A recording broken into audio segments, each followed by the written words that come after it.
హల్లెలూయా! దేవుని పరిశుద్ధ నామమునకు స్తోత్రం కలుగును గాక. కీర్తనల గ్రంథము 20వ అధ్యాయము 1, 2 వచనాలు మనం చూసినట్టయితే, ఆపత్కాలమందు యెహోవా నిన్ను ఆదుకొనును గాక అని చెప్పి వ్రాయబడిందండి. ఆమేన్. హల్లెలూయా! దీన్ని మనం హీబ్రూలో చూసినట్టయితే సాద్ అంటారు. దీనికి అర్థము పట్టుకోవడము, నిలబెట్టడము, ఆదుకోవడము, బలోపేతం చేయడం అని చెప్పి అర్థమొస్తది. ఇంకా మనం చూసినట్టయితే ఒక వ్యక్తి యొక్క హృదయాన్ని నిలబెట్టడము, బాధలో ఉన్న వారిని ఓదార్చడము, బలపరచటము, ఇంకా వారిని విజయపథంలో నడిపించడం అని కూడా అర్థమొస్తది. ఈరోజు ప్రియ సహోదరి, సహోదరుడా, నీ జీవితంలో వచ్చిన కష్టాలను బట్టి, బాధలను బట్టి, ఆర్థిక ఇబ్బందులను బట్టి మీరెంతగానో కృంగిపోయిన వారిగా, బాధపడుతున్న వారిగా ఉంటున్నారేమో.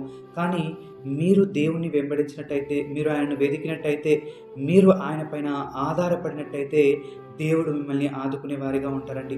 కాబట్టి మీ జీవితంలో వచ్చిన ఈ బాధలను బట్టి, ఆందోళనను బట్టి, ఆర్థిక పరిస్థితులను బట్టి, అనారోగ్యాన్ని బట్టి మీరు కృంగిపోవద్దు, బాధపడొద్దు.